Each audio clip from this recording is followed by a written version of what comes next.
मेरे प्यारे माताओं, बहनों और भक्तों, जरा ध्यान से सुनिए महाराज। आज जो रहस्य मैं आपको सुनाने जा रहा हूं, अगर आपने इसे समझ लिया तो आपके घर का भाग्य, आपकी किस्मत और आपकी बरकत सब कुछ बदल सकता है।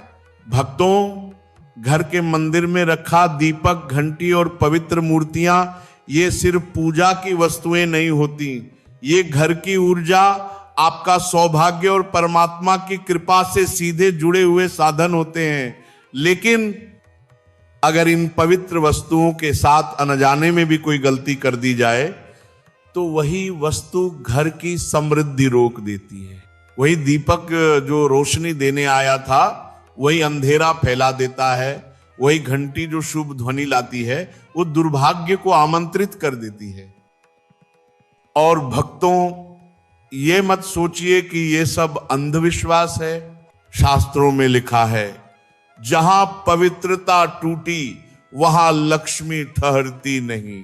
आज का ये प्रवचन सिर्फ जानकारी नहीं है, ये आपकी किस्मत का ताला खोलने वाली कुंजी है। इसलिए अंत तक सुनना, क्योंकि महाराज ये ज्ञान आपके जीवन में चमत्कार ला सकता है। अब शुरू करते हैं। सबसे पहले बात करते हैं दीपक को धोने की सबसे बड़ी गलती। बहुत से लोग रोज मंदिर की घंटी और दीपक को पानी से धो देते हैं, लेकिन भक्तों, क्या आप जानते हैं ऐसा करने से मंदिर की पवित्र ऊर्जा टूटती है? धातु के दिए को रोज पानी से धोना अशुभ नहीं है, लेकिन गलत तरीके से धोना यह अशुभ बन जाता है। धातु के दिए को हमेशा गंगाजल से धोएं। गंगाजल से धुले दिए में जो दीपक जलता है उसकी लौ 7 चक्रों को संतुलित करती है, वरना वह लौ कांपती रहती है। और कांपती हुई लौ का मतलब होता है घर की शांति डगमगा रही है। अब बात करते हैं मिट्टी के दिए की। मिट्टी का दिया शुद्धता का प्रतीक है, लेकिन भक्तों, मिट्टी का दिया एक बार जलाने के बाद दोबारा मंदिर में नहीं रखना चाहिए। हर बार नया मिट्टी का दिया ही प्रयोग करें। पुराना मिट्टी का दिया मंदिर में रखने से वास्तु दोष बनता है और घर की बरकत रुक जाती है। अब आइए उसी अगली पवित्र वस्तु पर आते हैं, घंटी। घंटी की ध्वनि सिर्फ आवाज नहीं है, ये देवताओं को संदेश देने का माध्यम है। जब आप घंटी बजाते हैं तो आप कहते हैं, प्रभु मैं आपकी शरण में आ गया हूं। लेकिन भक्तों, बहुत बड़ी गलती यहां हो जाती है। घंटी को कभी दक्षिण दिशा में न रखें। यह दिशा पितृ दिशा होती है और इसे अशुभ माना गया है। सबसे शुभ घंटी वह है जिस पर गरुड़ की नक्काशी हो, इसे गरुड़ घंटी कहा जाता है। और इसकी ध्वनि नकारात्मक ऊर्जा को चीरकर बाहर फेंक देती है। अब प्रश्न है, घंटी कब और कितनी बार बजानी चाहिए? पूजा शुरू करते समय 3 बार, भोग लगाते समय 5 बार, मंदिर में प्रवेश करते समय 1 बार। लेकिन भक्तों, शाम की पूजा में घंटी बजाना शास्त्रों में वर्जित माना गया है, क्योंकि उस समय वातावरण में देवध्वनि नहीं बल्कि शांत ऊर्जा होती है। अब आगे बढ़ते हैं। पूजा मंदिर में क्या रखना चाहिए और क्या नहीं रखना चाहिए, इसे गहराई से समझते हैं। पहली बात, मंदिर में एक ही देवी देवता की एक ही मूर्ति रखें। एक ही देवता के कई रूप पूजा ऊर्जा को विभाजित कर देते हैं। भक्तों, ऊर्जा जब बंट जाती है तो फल भी कम मिलता है। दूसरी बात, टूटी हुई मूर्ति, फटी हुई तस्वीर तुरंत हटा दें। ये घर में नकारात्मक ऊर्जा बढ़ाती है और इससे घर में अनबन, बीमारी और तंगी का योग बनता है।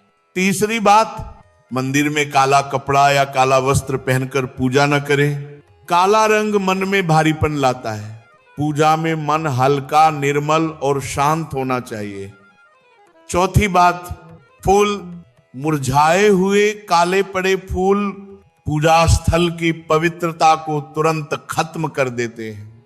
इन्हें मिट्टी में ही दबा दें, कभी भी कूड़े में न फेंकें।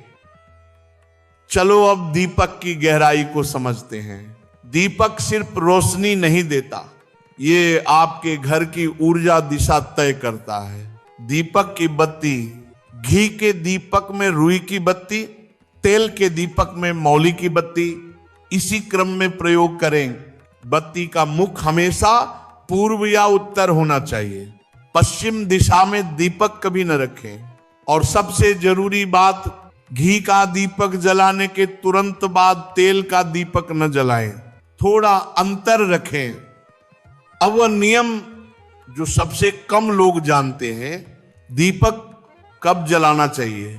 सुबह सूर्योदय के बाद, शाम को सूर्यास्त के समय आरती में।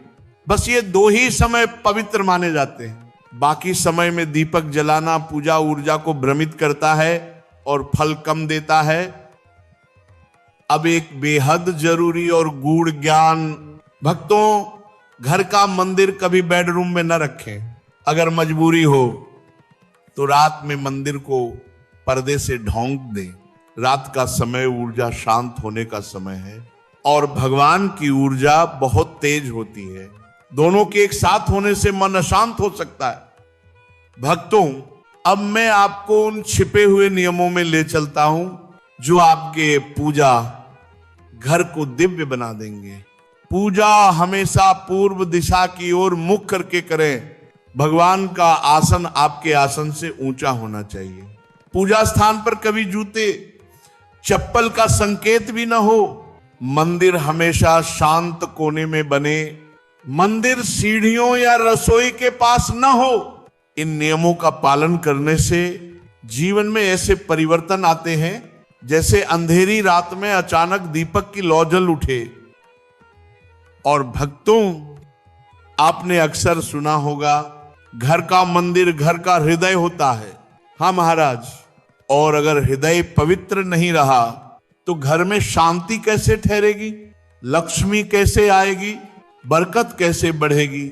इसलिए आज से संकल्प करें, दीपक सही तरीके से जलाएंगे, घंटी का सही उपयोग करेंगे, मंदिर को पवित्र रखेंगे, भगवान की मूर्ति कभी टूटी फूटी नहीं रहने देंगे। भक्तों, यही नियम, यही संयम, यही अनुशासन आपके घर में शांति, समृद्धि, बरकत और भगवान की कृपा को स्थायी बना देगा। इसी के साथ आज का दिव्य सत्संग यहीं पूर्ण होता है। राधे राधे, जय श्री हरि।